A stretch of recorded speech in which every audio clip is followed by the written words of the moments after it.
iniciar recién en la pubertad. Y eso era una gran diferencia con la maduración de los óvulos femeninos que acompañaban a la mujer desde el nacimiento. Por lo tanto,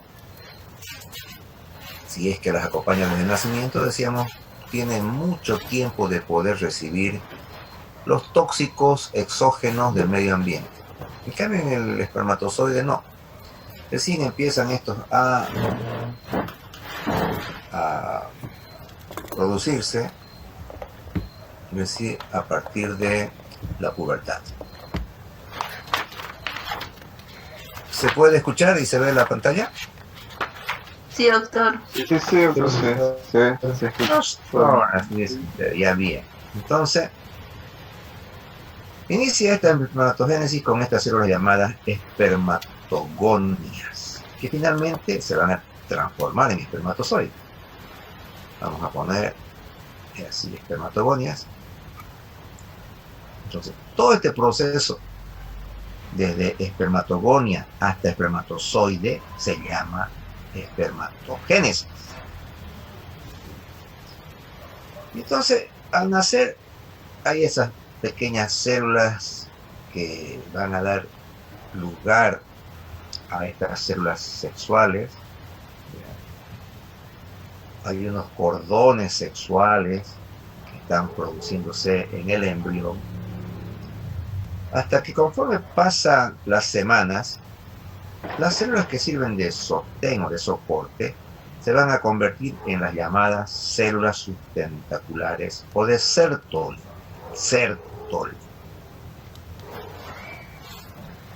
Un ratito, a ver, hay un problema en mi internet, van a entrar inmediatamente ya, se está cortando, voy a cambiar la señal. Ya. Entran enseguida para que podamos... Vamos a subrayar también eso. Entonces, cuando nace Gabriela Salazar, a ver, vamos a dejar a que ya nos entre. Hay células germinales en los llamados cordones sexuales de los testículos. Y esas son las células que existen alrededor de estos cordones sexuales, unas células que van a servir de sustento. ¿Ya? Y a esas se llaman células sustentaculares o de Sertoli. Estos cordones sexuales, que habíamos dicho, que son cordones macizos, van a desarrollar posteriormente, antecitos de la pubertad, un orificio al centro, o sea, se van a volver huecos y se van a volver los llamados túbulos seminíferos. Túbulos seminíferos. Entonces aquí ya vamos subrayando células sustentaculares o de Sertoli y túbulos seminíferos.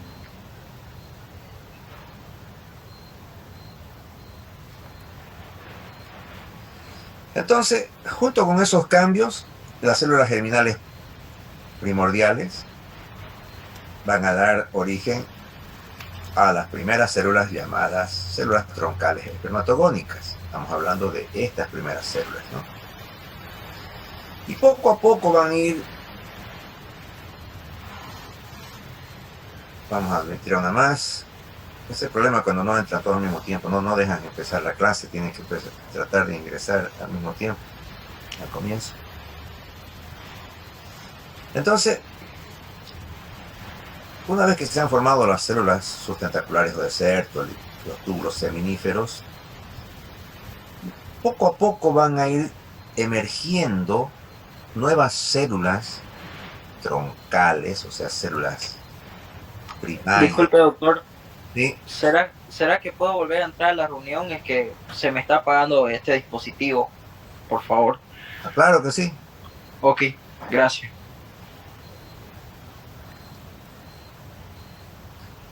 Entonces les decía que van a aparecer estas poblaciones de células troncales a intervalos regulares, es decir, cada cierto tiempo vuelven a nacer nuevas células que se van a convertir en espermatozoides. Estas células iniciales, llamadas células troncales, se van a convertir primero en las llamadas espermatogonias de tipo A. Vamos a subrayar eso también. Espermatogonias de tipo A.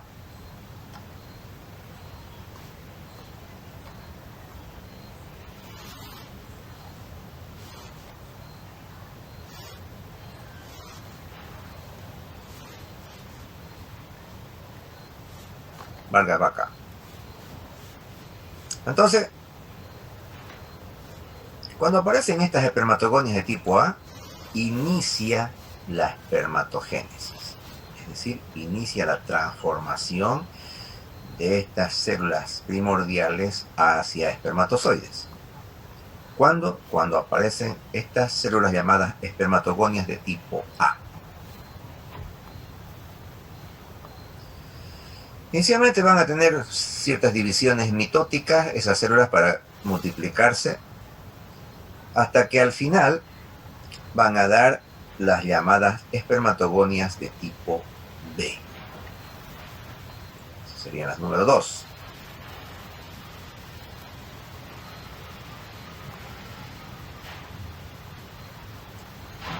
Y estas se van a ir dividiendo y van a formar los espermatocitos primarios. 3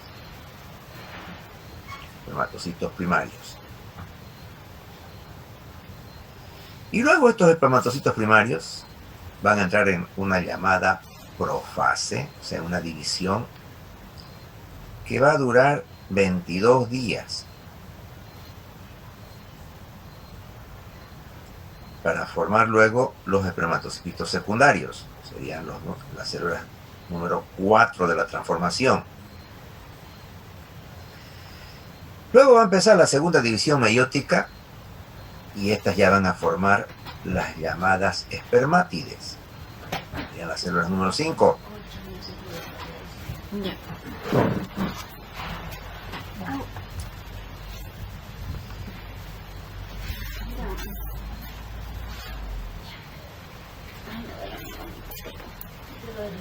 Mi cuerpo, mi... Estas se siguen dividiendo o diferenciándose. Mis articulaciones. ¿Ya? Voy a cerrar esa puerta. Y lo que hay que tomar en cuenta, que estas espermatogonias y las espermátides van a estar dentro, por eso dice alojadas, dentro de las células de Sertoli. Estas células de Sertoli es como si fuera su mamá, ¿ya? Dentro de estas células se van a desarrollar los espermatozoides. Desde espermatogonias hasta espermátides están dentro de estas células de Sertoli. Entonces, estas células de Sertoli son las que van a sostener y proteger a las células, a los espermatozoides en formación, para ayudarles en su nutrición y en que se puedan liberar luego, después de que maduren, en espermatozoides maduros, que serían ya los números 6. Entonces, recapitulamos diciendo, inicialmente hay unas células primarias llamadas espermatogonias, que son las que se van a convertir en espermatozoides, y a ese proceso se llama espermatogénesis. Aparecen también unas células sustentaculares llamadas de Sertoli, y se forman los túbulos seminíferos, que son cavidades, que son ya cordones huecos, ¿no? Estas células iniciales espermatogonias se convierten en espermatogonias de tipo A, sería la primera conversión que tienen. Se van dividiendo y luego se forman las espermatogonias de tipo B, que sería la segunda clase de células.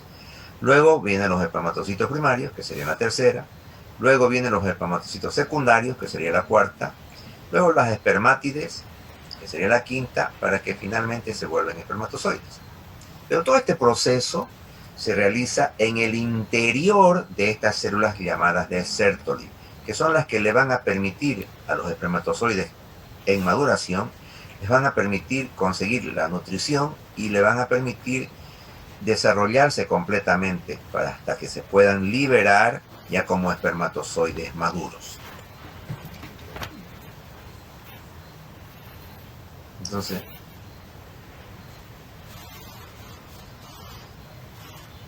esto que es con naranja es la célula de Sertoli, y en el interior, como vemos, están los diferentes procesos de maduración que hemos ido citando del espermatozoide, desde empezando por espermatogonias hasta que se convierten en espermatozoides y son liberados. Todo ese proceso de maduración lo realizan protegidos por estas células de Sertoli.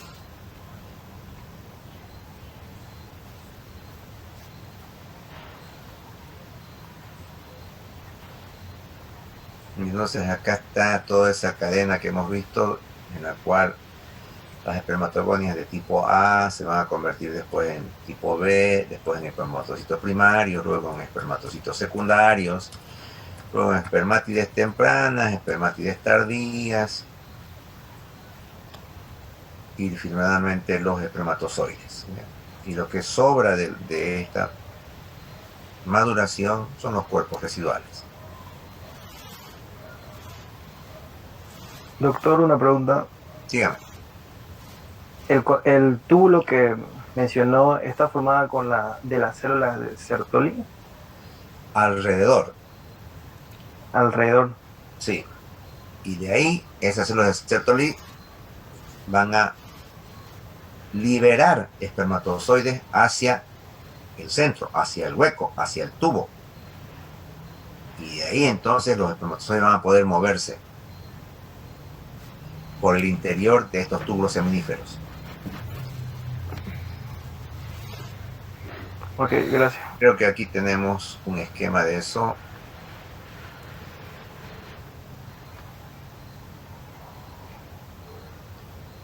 No, no está aquí.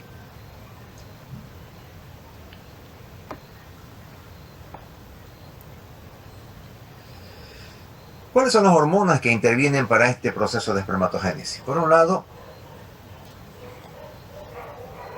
la hormona LH-luteinizante. Esta está en la glándula llamada, aquí la llama pituitaria o también se llama adenohipófisis. Adeno.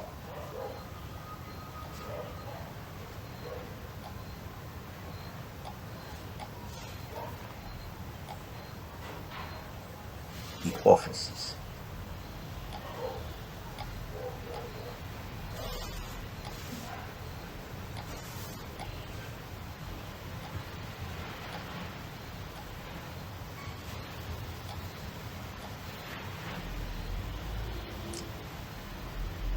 Ya, entonces, esta hormona producida en la pituitaria, llamada también adenohipófisis, se va a unir a los receptores específicos que tienen unas células llamadas de Leydig, que también están en el testículo, y van a estimular que estas células de Leydig sinteticen testosterona.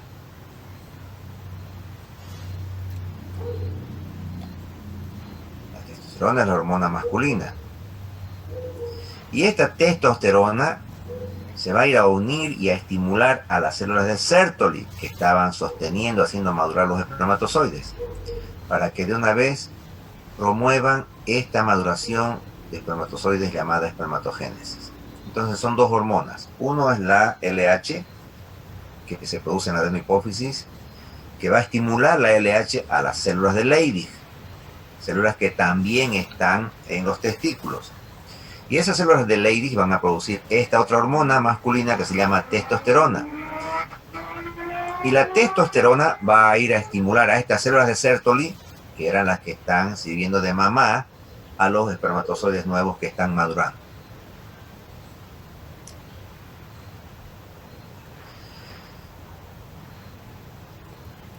Estas células de Leydig obviamente están en el cuerpo del testículo, en el cuerpo de la gónada, para eso se llama estroma, ¿no? o sea, fuera de los cordones seminíferos. En cambio, las células que me preguntaba su compañero, las de Sertoli, esas están alrededor de el cordón. ¿Sí? Este es el túbulo, este es el tubo, este es el cuerpo del tubo.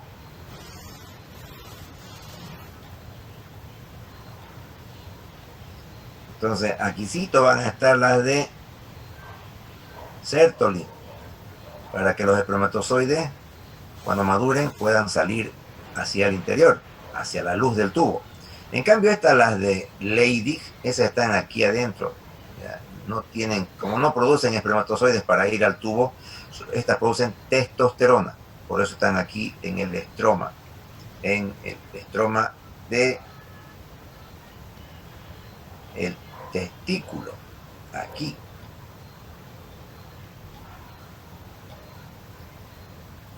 Están las células de Leydig. Hay una hormona, una tercera hormona, folículo estimulante o estimulante del folículo. También, junto con esta testosterona, es la que va a estimular a estas células de Sertoli, o sea, para completar este proceso de maduración. ¿A qué se llama espermiogénesis o espermioteliosis? Se llama así a los cambios que van a ocurrir para que estas espermátides se conviertan en espermatozoides.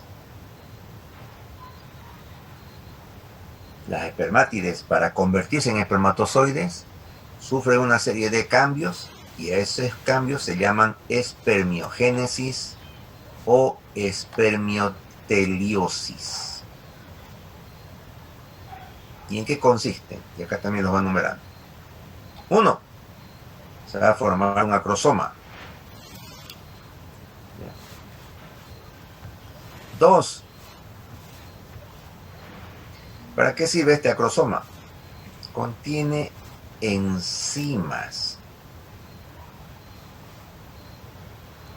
Hialuronidasa, acrosina. ¿Y para qué sirve este acrosoma? ¿Para qué sirven esas enzimas? Para que pueda romper la capa del óvulo y penetrar al interior del óvulo. Entonces es como un diluyente, como un disolvente de la capa del óvulo. Si aquí está el óvulo, entonces el espermatozoide, para poder entrar, aquí vamos a meter un espermatozoide, entonces tiene que romper esta cubierta del óvulo, que es el óvulo. Y para romperla necesita entonces estas enzimas, que son sustancias bioquímicas que tienen ese efecto. ¿Cuáles son esas enzimas? La llamada acrosina y la otra se llama hialuronidasa. Entre las dos entonces van a hacer que se debilite esta parte de la membrana del óvulo para que pueda ingresar el espermatozoide. Eso es lo primero entonces que va a ocurrir. Se va a formar el llamado acrosoma y ese acrosoma va a contener estas enzimas. Segundo, se va a condensar el núcleo.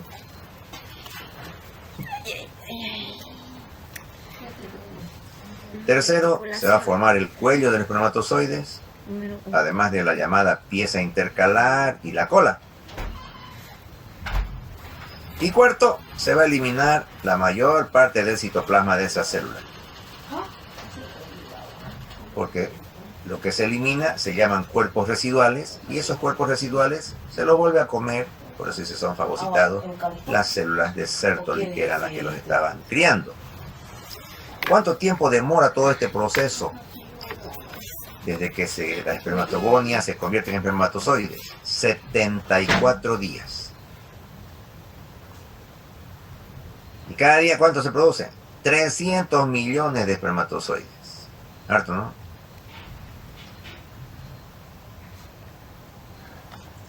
Entonces, como habíamos dicho, cuando los espermatozoides ya están maduros, van a ingresar a la luz del túbulo, o sea, aquí al interior del túbulo.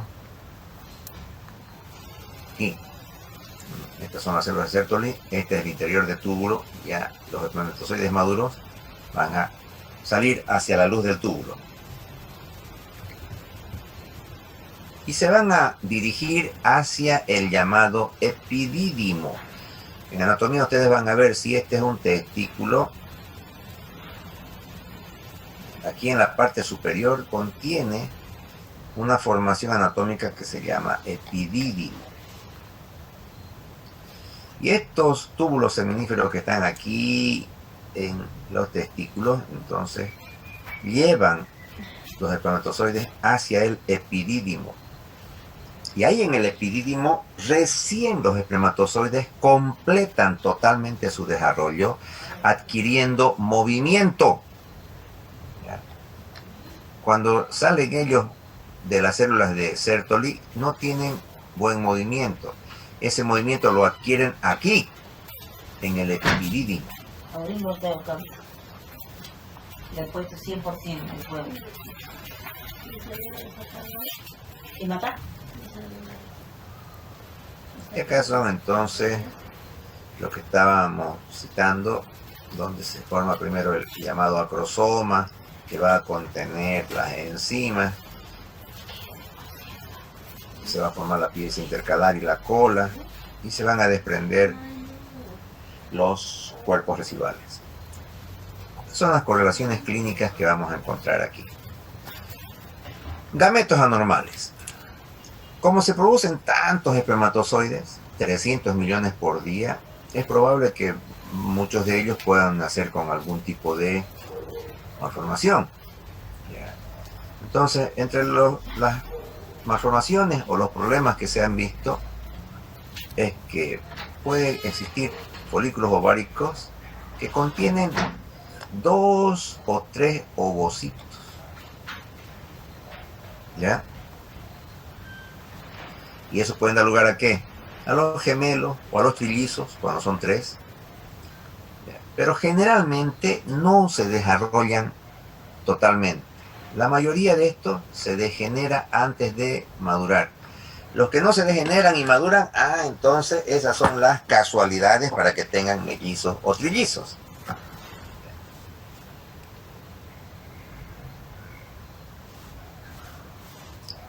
Cuando tienen 3 núcleos, ahí ya no pueden llegar esos a la madurez.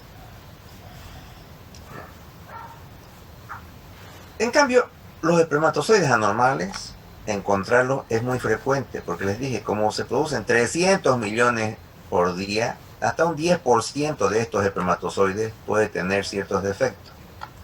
Puede ser la cabeza o la cola, pueden ser anormales, pueden ser más grandes o más chiquitos, pueden estar unidos.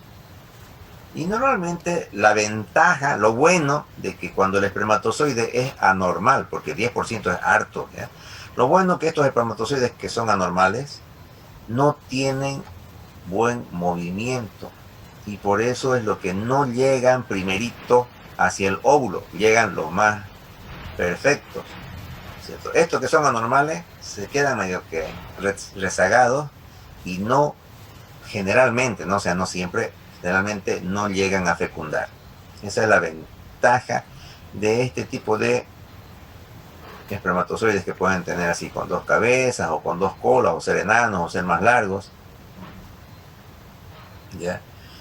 Como estamos viendo acá en los espermatozoides anormales, o acá los ovocitos que pueden tener, o los folículos que pueden tener 2 ovocitos que pueden dar lugar a estos mellizos, pero cuando tienen 3 núcleos, generalmente esta célula no madura.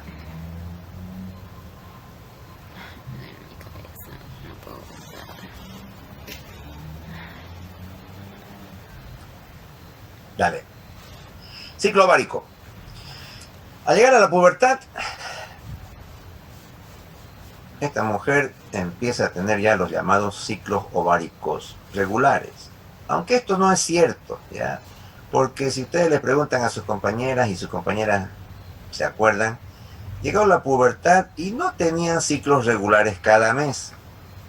Algunas tenían ciclo cada 2 meses, cada 3 meses, unas tuvieron una vez y después dejaron de tener mucho tiempo. Entonces, no es que es un reloj, ¿no?, que funciona perfectamente, así, no, no es así.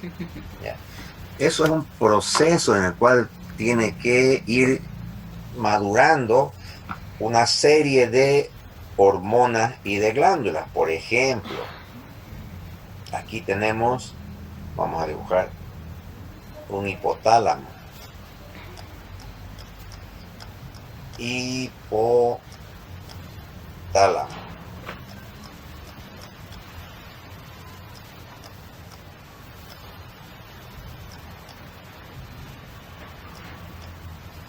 Y ese hipotálamo produce hormonas,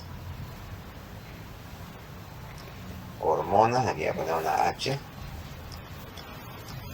para estimular a la adenohipófisis, que es otra glándula. Adenohipófisis.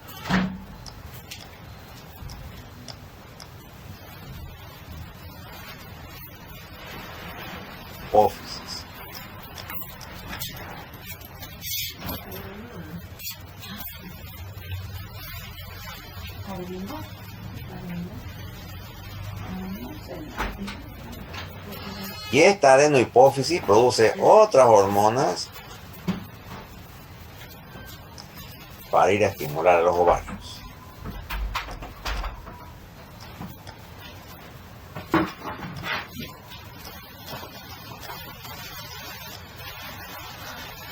Otras hormonas. Hipotálamo es sistema nervioso central. Para eso. ¿Ya no tienes fiebre? ¿Ya? Hipotálamo, esto es parte del cerebro.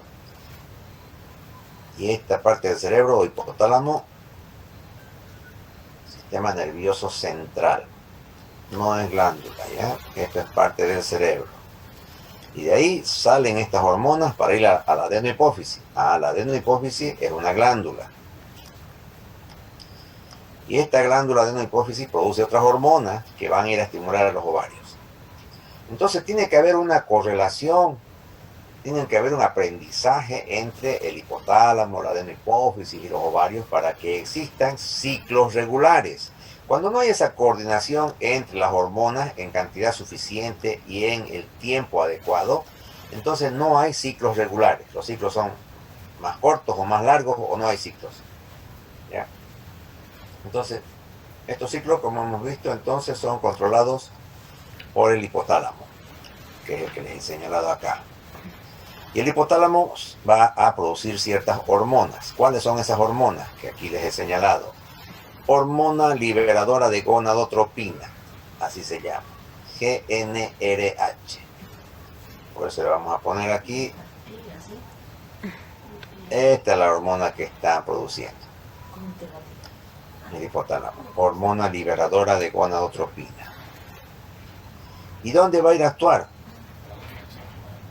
A la adenohipófisis. Aquí está escrito lo que les había dicho. Van a actuar sobre la adenohipófisis. Y esta adenohipófisis va a segregar otras hormonas. Estas hormonas llamadas gonadotropinas, como son las llamadas hormonas estimulantes del folículo, esta es su abreviación, FSH, y hormona luteinizante, o LH. Entonces, estas hormonas gonadotropinas son estas que estoy acá poniendo como H, como hormonas. Hormona estimulante del folículo y la hormona luteinizante. Las dos se llaman gonadotropinas. Y esas ya van a ir a estimular el ovario. Entonces, ese dibujito que les hice al comienzo es lo que está explicándose aquí a continuación. Cuando empieza este ciclo ovárico, más o menos 15, 20 folículos primarios van a empezar a madurar.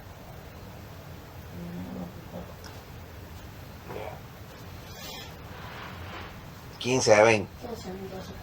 Y eso van a madurar, ¿por qué? Por influencia de esta hormona, la FSH. Esta que hemos dado aquí, esta FSH se llama folículo estimulante, por eso va a estimular que empiecen a madurar estos ¿Por qué te folículos. estás tapando si no tienes fiebre? Pero siento frío también, pero... Entonces, esta FSH va a rescatar 15 a 20 de las células más o menos que están ahí en el ovario para empezar a hacerlas madurar. Pero de esas 15 a 20 hemos dicho, solo una es que va a alcanzar la maduración completa y por eso un ovocito nada más se va a liberar.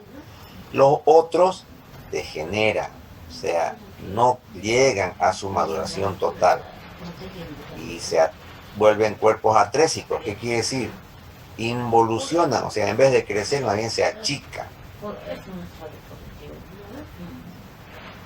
Y al ciclo siguiente, otra vez nuevamente, la FSH va a estimular otros 15 o 20 folículos para que así sucesivamente solamente madure uno y se echan a perder 14 o 19. Pero como tiene un montón, hemos visto unos 400.000, entonces no hay problema con que ocurra eso.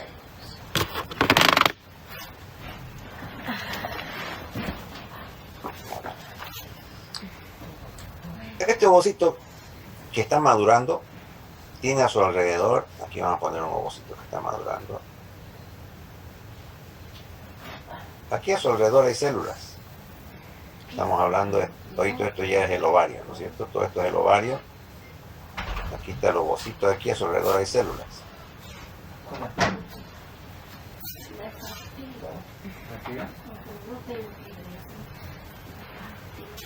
Y esta FSH, esta hormona, también va a estimular a que maduren esas células que están alrededor del ovocito.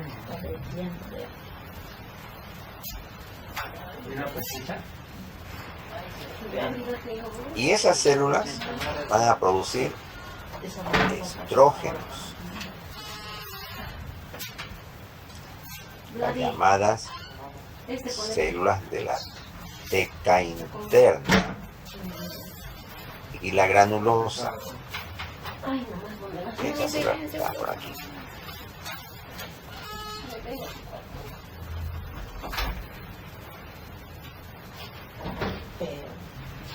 Además de estas otras células llamadas androstenediona y testosterona.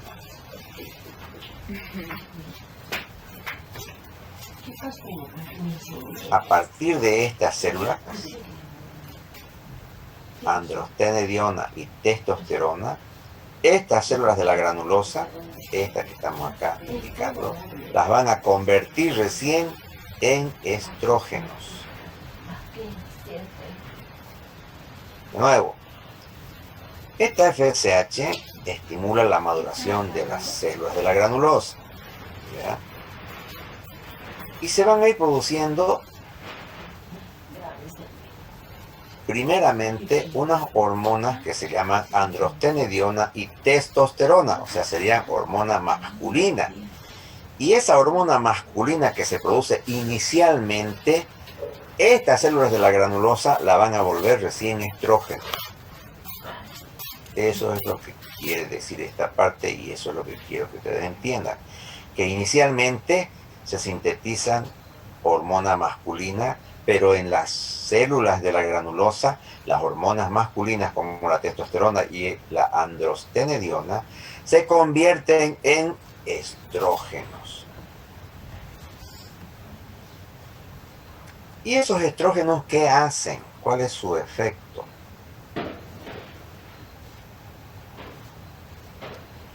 Van a empezar a estimular cambios en la mucosa del útero. Esa mucosa del útero se llama endometrio. Entonces aquí voy a esquematizar la mucosa del útero desde el día 0. Aquí va a estar el día 14, y acá va a estar el día 28.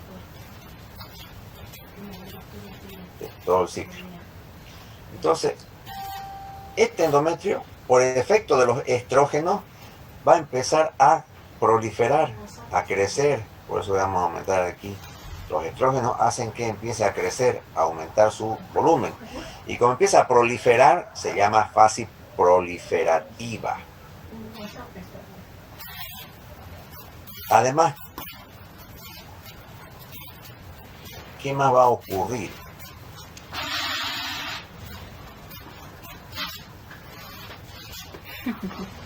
Va a ocurrir que el moco que tiene el útero Esa manta pasa. se vuelva más delgadito, más filante, no espeso quiere decir, ¿ya? Para que de esa forma pueda permitir que pasen los espermatozoides. Porque si el moco no hace eso, si el moco sigue espeso, los espermatozoides no podrían avanzar para fecundar. Y además de eso, Está muy gordo. van a secretarse en el momento de la ovulación la LH. Por eso dice, a la mitad del ciclo, cuando viene la ovulación, hay un brote, un repunte de altas dosis de LH. Y estas altas dosis de LH es un factor que promueve la maduración para que termine su división meiótica y además estimula que se produzca posteriormente la progesterona en lo que queda, en el nidito que queda cuando sale el óvulo. Si este es el ovario, este es un óvulo que va a madurar. Cuando este óvulo sale y hay la ovulación en el día 14, donde quedó el óvulo, el hueco donde estaba el óvulo, eso se vuelve cuerpo amarillo o cuerpo lúteo y va a empezar a producir esta hormona, progesterona.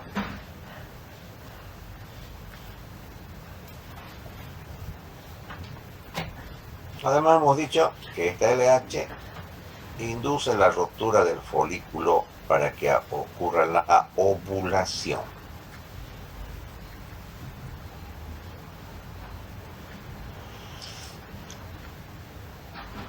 La ovulación, que tiene que ocurrir más o menos al medio del ciclo, o sea, alrededor. Sí, Mariel Leaños levantó la mano. ¿Qué desea preguntar? Aunque... Doctor, buenas noches. Sí. Disculpe que le interrumpa. ¿Podría repetir esa parte donde dijo de que el del óvulo que sale del... Ya, el ovario queda- enseguida, ahorita volvemos a entrar porque ya falta menos de un minuto, así que esperamos un momentito y empieza, y toma unos tragos de su API para que vuelvan a entrar. Gracias.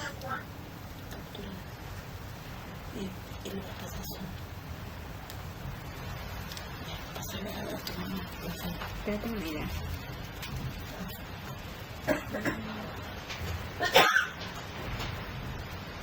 Ay, qué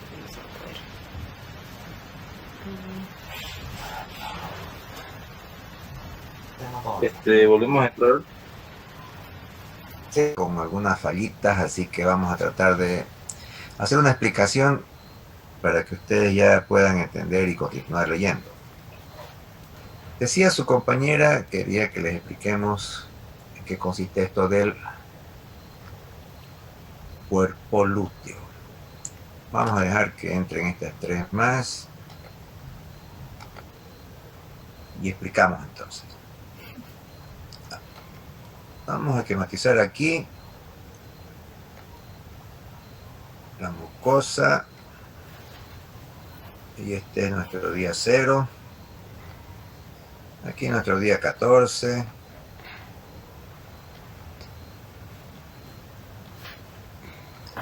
Y acá el día 28.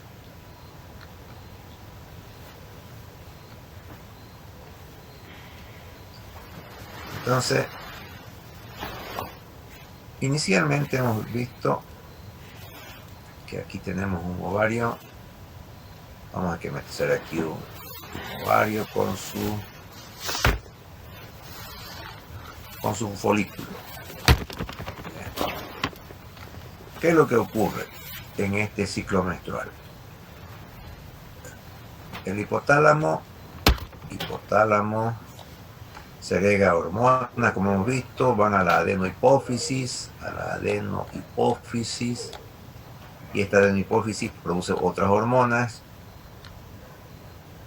para estimular al ovario.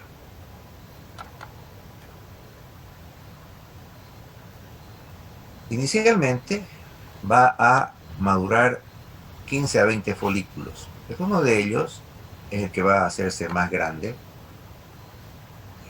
y va a empezar a producir estrógenos.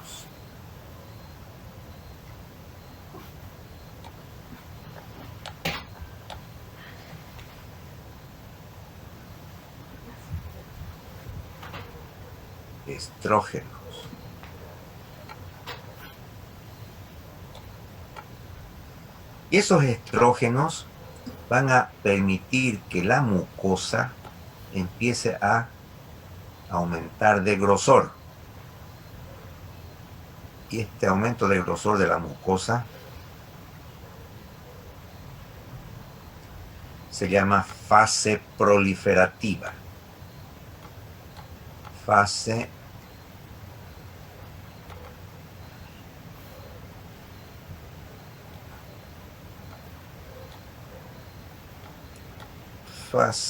proliferativa.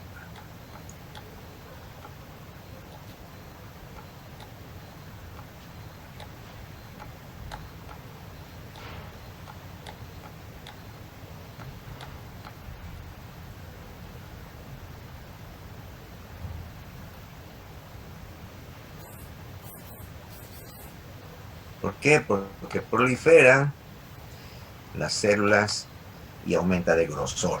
¿De qué depende? De los estrógenos.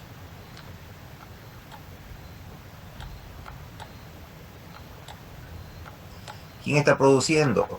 Lo que hemos dicho acá, estas células son las que van a encargarse de que las hormonas inicialmente masculinas como la testosterona se vuelvan estrógenos. Estas células de la teca interna. Teca interna. Es la que nos produce estrógenos. ¿Y los estrógenos qué hacen? Los cambios en la mucosa. ¿En qué día? Estos días iniciales. ¿Ya? Esta es la fase proliferativa porque la mucosa empieza a engrosarse. Más o menos a la mitad del ciclo hay una descarga de hormona LH.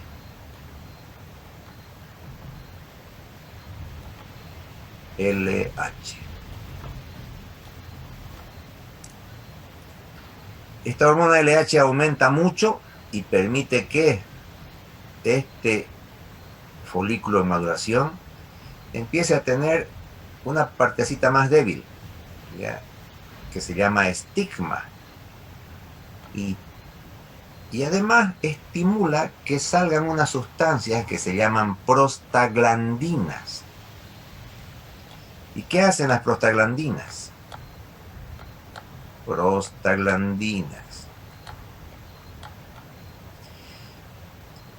Son sustancias que van a hacer que empiece a contraerse el útero para que pueda salir el óvulo y existir la ovulación.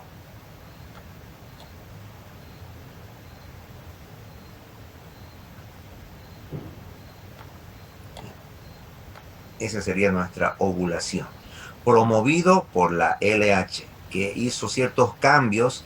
Aparece una enzima también para degradar el colágeno. Aparecen las prostaglandinas que empiezan a darle movimiento al útero para que elimine el óvulo. Hay una parte débil que se llama estigma por donde tiene que romperse. Y todo eso da lugar entonces a la ovulación el día 14. Y este óvulo que salió, aquí ya lo vamos a dibujar, voy a un borrador, aquí hay un borrador.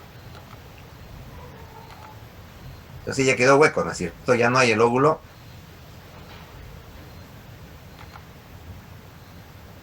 Entonces, en el nido que había antes, donde estaba el óvulo, que ahora ya es un hueco, Las células que quedan se convierten en el cuerpo lúteo. Cuerpo lúteo, porque es de un color amarillo. Lúteo.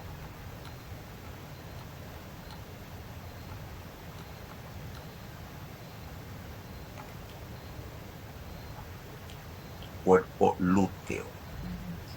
¿Y qué hace el cuerpo lúteo una vez que salió ya el óvulo, que ya hay la ovulación? El cuerpo lúteo, que son las células que quedaron aquí en el ovario, en el nido, la camita que tenía el óvulo, se convierte en cuerpo lúteo porque son las células que se tornan color amarilla, por eso se llama cuerpo lúteo, y empiezan este cuerpo lúteo a producir progesterona, la otra hormona femenina, progesterona.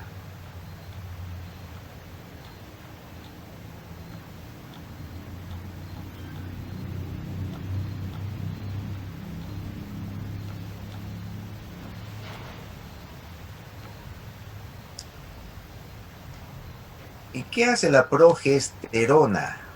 Empieza a aumentar la irrigación y las secreciones de nutrientes a esta mucosa. Por eso se llama fase secretoria. Fase secretoria.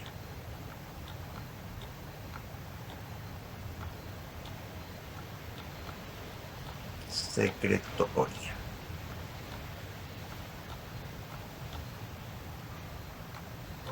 ¿Por qué? Porque segrega alimentos o nutrientes, glucosa y demás, para que este óvulo, si es fecundado, pueda nutrirse y dar lugar al desarrollo del embrión. Ya, eso se llama fase secretoria, porque segregan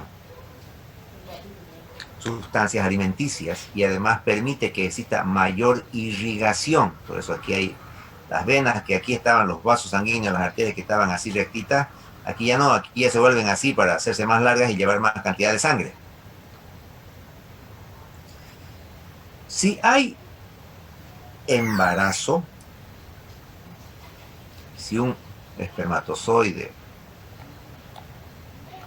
logra fecundar al óvulo, entonces este cuerpo lúteo continúa creciendo y se forma el cuerpo lúteo del embarazo o cuerpo lúteo gravídico.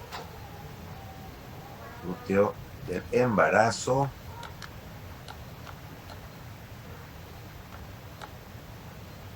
o gravídico.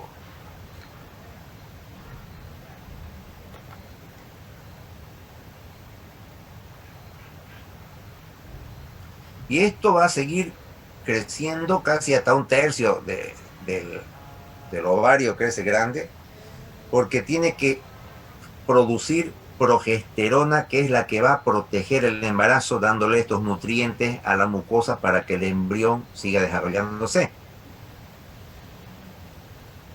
Al cuarto mes más o menos del embarazo, ya el cuerpo lúteo empieza a disminuir. Este cuerpo lúteo del embarazo o gravídico disminuirá su tamaño porque ya la progesterona va a ser producida por la placenta del embrión. Entonces ya esto como que no se lo necesita.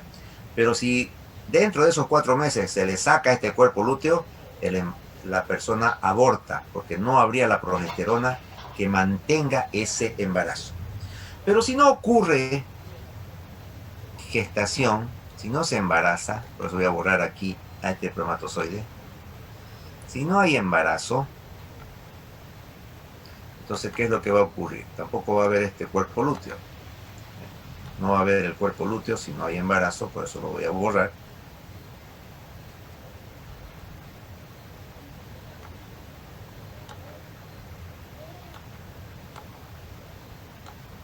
Si no hay ese embarazo, entonces estos niveles de hormona que existían, que estaba dándonos acá la adenohipófisis, van a disminuir. Y al ir disminuyendo, entonces ya dejan de producirse estas hormonas, deja de producirse estrógeno, disminuye la cantidad de estrógeno, disminuye la cantidad de progesterona, y eso permite que pierda la irrigación esta mucosa, sus vasos sanguíneos se obliteran, se cierran los vasos sanguíneos y no permite que llegue sangre. Entonces empieza a desprenderse esta mucosa, y al desprenderse es lo que viene la fase menstrual, ¿ya? O menstruación en estos días siguientes. Una vez que ha ocurrido eso, ya viene el otro mes y nuevamente entonces el hipotálamo estimula la adenohipófisis y el adenohipófisis estimula a través del ovario para que nuevamente el ciclo se regenere produciendo al comienzo estrógenos. Los estrógenos dan la fase proliferativa de la mucosa. A medio ciclo hay el aumento de LH y el aumento de LH permite la ovulación, o sea que el óvulo salga, y donde estaba el óvulo se vuelve cuerpo lúteo.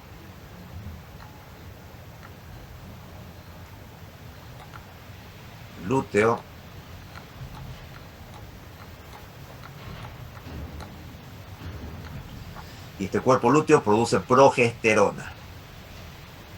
Y la progesterona es la que se encarga de dar la fase secretoria. ¿Por qué? Porque empieza a segregar más nutrientes.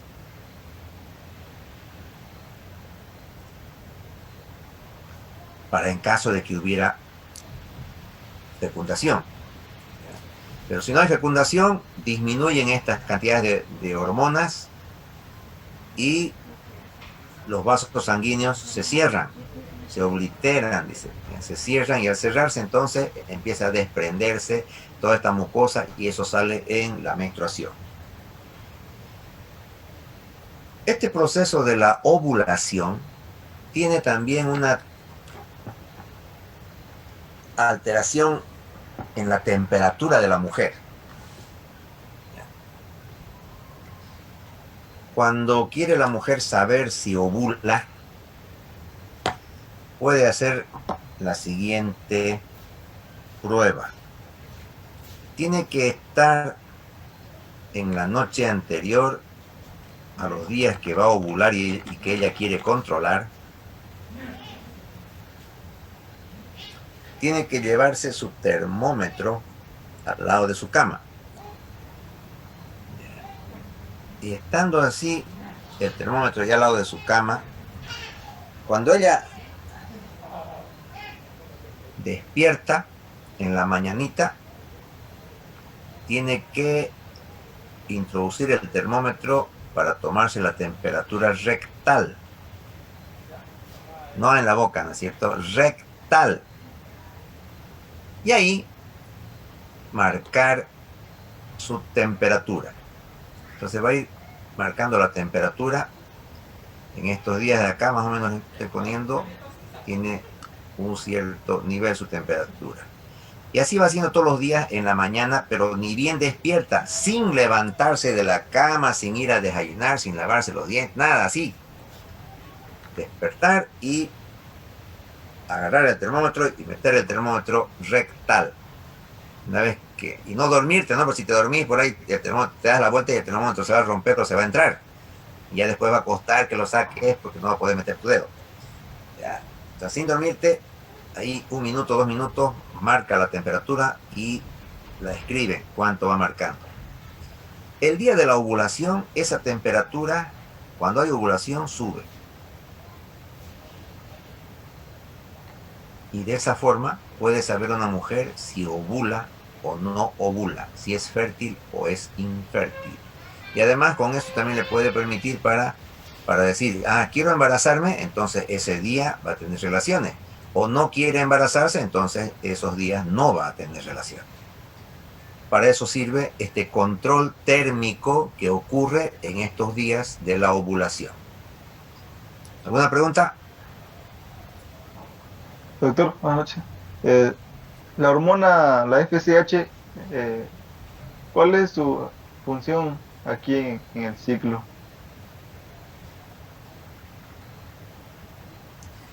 Cuando el cuerpo amarillo degenera, se vuelve blanco, ¿no? Se vuelve como una cicatriz fibrosa y forma el cuerpo blanco o corpus albicans. Si hay embarazo, aparece esta hormona, gonadotropina coriónica humana, que es producida ¿por qué? Por el embrión, por esta parte que se llama sincitio trofoblasto del embrión, y esa es la gonadotropina coriónica la que permite que el cuerpo lúteo siga creciendo, para que se forme este cuerpo lúteo del embarazo o cuerpo lúteo graviditatis. Y como hemos dicho, hasta el final del cuarto mes está ocurriendo eso con el cuerpo lúteo, para que a partir del cuarto mes la placenta ya es la que empieza a producir las hormonas necesarias, la progesterona necesaria para mantener el embarazo. Se puede ver, ¿no? La pantalla, ¿se puede ver? Sí, sí, sí, sí. Suárez Machaca, Diana Belén levantó la mano. ¿Qué dice? ¿Qué Doctor, pregunta? ¿y cuando la mujer está en su menstruación, tiene posibilidad de A ver, un igual? ratito, voy a dar un ratito.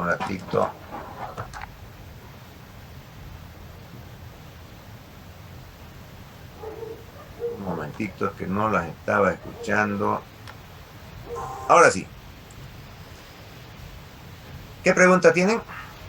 Le preguntaba si cuando la mujer está menstruando, tiene posibilidad de embarazarse, o sea, cuando en su momento de sangrado, ¿hay posibilidad de embarazarse? Ya, ahorita contestamos esa. Una primera pregunta. Entonces, aquí está nuestro dibujito. ¿Ya? Solo tiene posibilidad de embarazarse cuando este óvulo está viable el día 14 o en algunas mujeres, ¿ya? Este óvulo puede permanecer todavía viable algunos días más. Algunas mujeres tienen un día más, 2 días más, 3 días más, 4 días más, 5 días más, 6 días más. Aquí.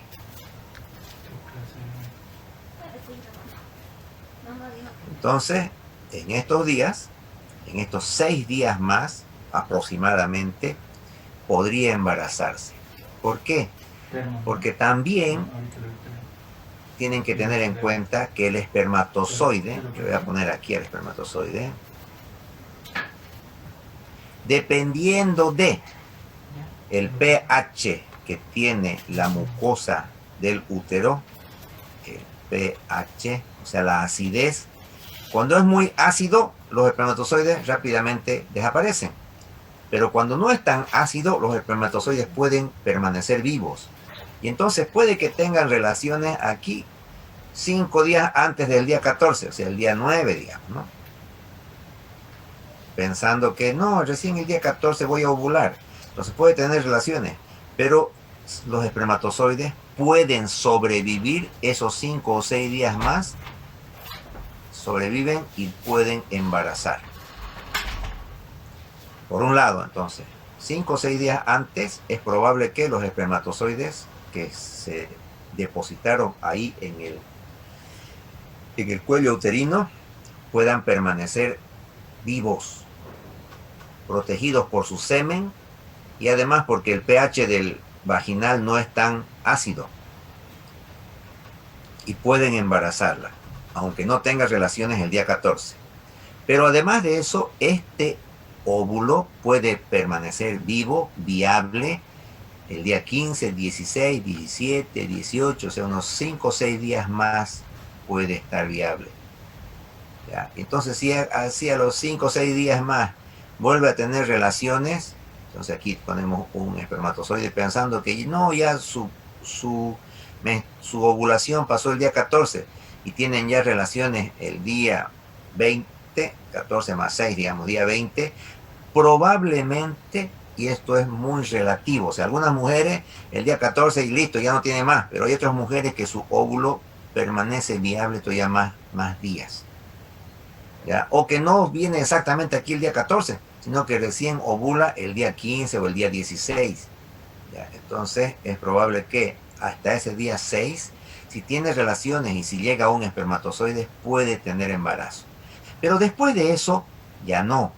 Peor todavía cuando está en la menstruación, que es lo que preguntaba su compañera, ya no hay óvulo para embarazarse. Entonces no hay ningún riesgo para embarazarse en los días de la menstruación. Es lo más seguro para no embarazarse estos días de la menstruación, porque no hay que embarace, no hay ya óvulo. ¿Otra pregunta?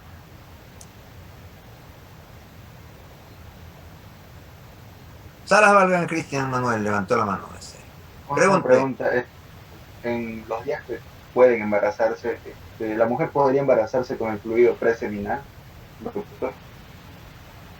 Se dice que el fluido preseminal contiene algunos espermatozoides, ¿ya? Y si contiene algunos espermatozoides, sí. Por eso hay algunas técnicas que se llaman coitus interruptus, es decir, que no depositar cuando está eyaculando el varón, no depositarlo los espermatozoides, sino que hacerlo afuera. Pero, como bien preguntas, probablemente los fluidos que salen inicialmente para lubricar pueden contener espermatozoides y podrían embarazar. Otra pregunta. Doctor, y por ejemplo, digamos, mi tía se embarazó, pero le seguía viniendo la regla. ¿Qué es lo que pasa en ese caso? Porque creyó que no estaba embarazada y se enteró a los 8 meses que estaba embarazada. No sé. Probablemente habría que preguntar uno si tenía o no tenía algún tipo de dispositivo para no embarazarse. O sea, ella tenía su té de cobre, sí o no, o ella tenía algún tipo de lo que le llaman hormonas de depósito, chip creo que le están llamando también ahora. Sí, ¿tenía algo de eso o no sabes? Esa es mi primera pregunta. No, doctor, no sé. Solo lo que ella contó, que le seguía viniendo la regla. Probablemente pueden ocurrir los siguientes aspectos. Vamos a hacer una esquemita aquí. Vamos a borrar esto de la prueba que van a hacer ustedes para ver si ovulan. Entonces, cuando ocurre la fecundación, esto ya está fecundado y se queda aquí ya creciendo. El óvulo fecundado ya volviéndose un embrión, está ahí creciendo en la mucosa. Y justo en estos días, cuando está creciendo ya el embrión, en estos días de la menstruación, le toca penetrar, o sea, meter acá su tejido a la mucosa, para ya agarrarse de la mucosa. Ya al comienzo estaba ahí encimita nada más, prendidito, solo que aquí ya le toca penetrar a la mucosa que estaba aquí, la mucosa. ¿Ya?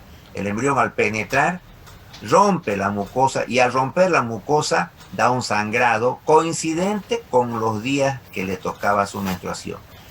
Eso es bastante frecuente por si acaso y eso las confunde a las mujeres que se han embarazado, pero que en estos días, si hay embarazo, por esta anidación o penetración o fijación del embrión a la mucosa puede haber un sangrado coincidente con los días de la menstruación y por eso la mujer se puede confundir. Quizás era eso lo que ella tenía,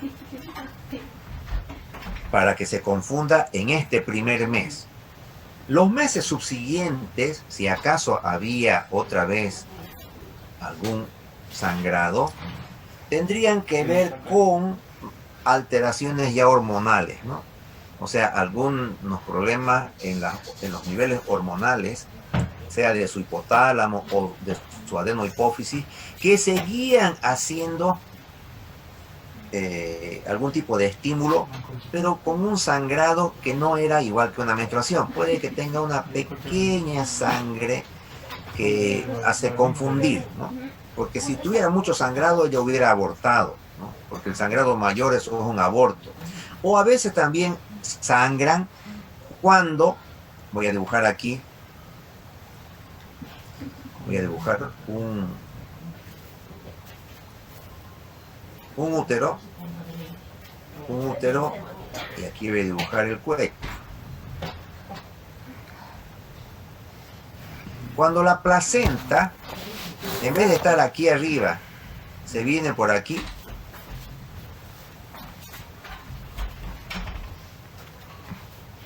entonces los movimientos de este cuello, cuando se abre o se cierra un poquito, igual rompe aquí vasos sanguíneos y hace sangrado. Probablemente también eso es lo que ella pudo tener. ¿Ya? Simplemente estamos especulando porque no tenemos mayor información, pero así puede más o menos explicarse que ella tenga ese sangrado. O probablemente tenía también esa señora algún tipo de lesión acá en el cuello del útero, y esas lesiones pueden empezar a sangrar también en cualquier momento y confundir con una menstruación. ¿Ya? Y finalmente, si acaso la mamá tiene problemas de coagulación, ¿no? También eso hace que ellas puedan sangrar en cualquier rato. Son muchas las posibilidades que podríamos nosotros ver, y con los laboratorios y con el interrogatorio se podría saber más certeramente. Wendy Solís, ¿qué pregunta? Buenas noches, doctor. Buenas Disculpe, noches. Pues. ahorita usted mencionó sobre la hormona de depósito. Si una mujer se lo llega a colocar el implante y el día que quiera sacárselo, ¿puede ser que tenga dificultad para embarazarse? ¿Puede afectarle en algo después de años o no? Muy bien tu pregunta, y vamos a explicártela completamente. Hay un sistema para controlar los niveles de hormonas, ¿ya? Para que la hormona no suba mucho, lo que se hace es, se llama, aquí voy a hacer un vaso sanguíneo.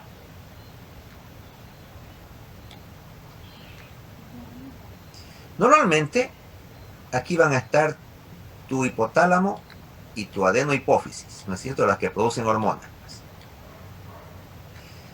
Estas van a ir produciendo hormonas. Aquí hay poquita hormona, por esto estoy aquí abajo, ¿no? Pero la hormona va aumentando hasta que llega a su nivel máximo normal. Cuando está en su nivel máximo normal, viene lo que se llama retroalimentación negativa. ¿Qué hace eso? Bloquea el estímulo del hipotálamo y de la adenohipófisis. Al bloquearse, las hormonas que estaban siendo producidas, voy a borrar entonces, al bloquearse ya no viene ese estímulo, esa orden, y las hormonas que habían empiezan a disminuir. Y cuando está aquí ya normal, pero en los niveles mínimos, ya no hay el bloqueo, porque lo que bloqueaba era la cantidad aumentada de hormonas. Reitero, lo que bloquea es la cantidad aumentada de hormonas. Voy a poner aquí una flecha. Aumentada de hormonas, eso es lo que bloquea y produce la retroalimentación negativa. Entonces, como ya no estaba produciendo, disminuyeron las hormonas porque se consumen, se gastan, se metabolizan, pero ya cuando están aquí abajo, en los niveles todavía normales pero mínimos, ya no hay retroalimentación negativa, ya no hay que bloquee, porque ya no está alta.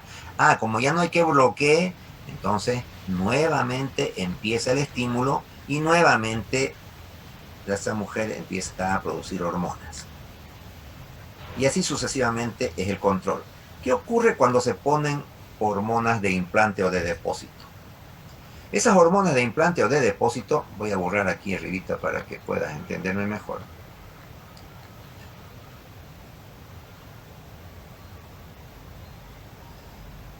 Las hormonas, ¿qué son? Son esto, ¿ya? Esos depósitos o esos implantes son hormonas. ¿Hormonas en qué cantidad? Elevada cantidad.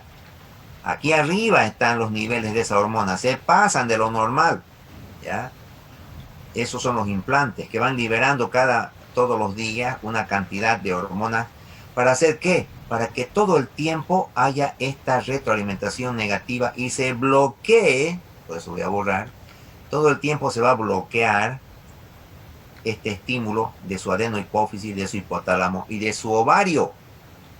¿Ya? Su ovario, que era el que producía al final de cuentas, este es el ovario, el que producía las hormonas, se van a bloquear por esta retroalimentación negativa, y la retroalimentación negativa se bloquea ¿por qué? Por los niveles aumentados de hormonas que se colocan, sea en inyecciones o sea en los implantes.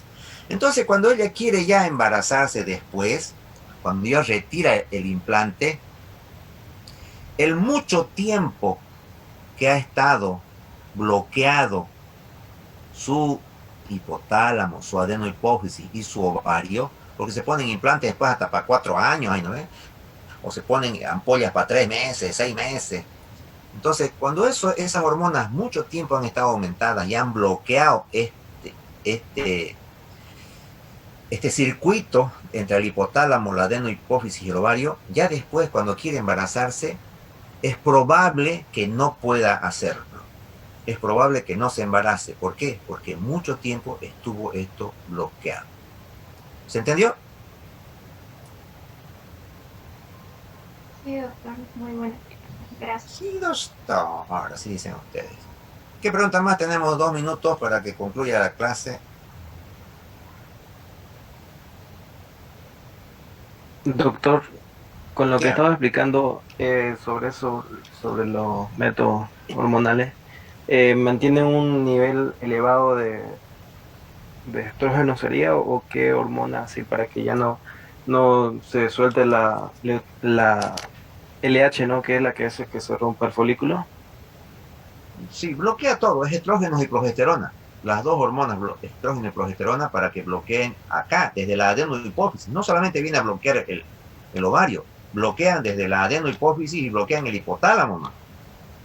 ¿Ya? Entonces, no vienen los estímulos desde el hipotálamo, ni a la adenohipófisis, ni al ovario.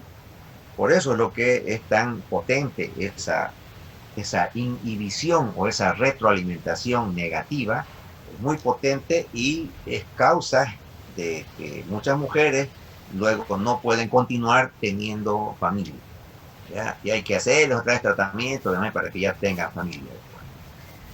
Y Fernando Leitón, ¿qué dice? Buenas noches, doctor. Una pregunta. ¿Qué pasa con las mujeres que son irregulares? Las mujeres que son irregulares, uno es de que no puede saber pues nunca cuándo está ovulando, ¿no? Entonces el control de la natalidad se dificulta. O sea, cuando tienen periodos el día 14, entonces ya sabe uno cómo cuidarse el día 14 o unos cuantos días antes y unos cuantos días después. Pero cuando son irregulares, no hay por cómo cuidarse, ¿no? Ese es el riesgo de que no se pueda hacer un control exacto. Pero se las puede controlar dándole anticonceptivos. Ya termina la clase, su API está enfriándose. Sigan leyendo de esto que les he explicado. Continuamos la siguiente clase. Está interesante el tema. Buenas noches, jóvenes. Vayan a tomar su agua. Gracias, doctor. Buenas noches, doctor. Saludos, familia. Gracias, doctor. Tome agua.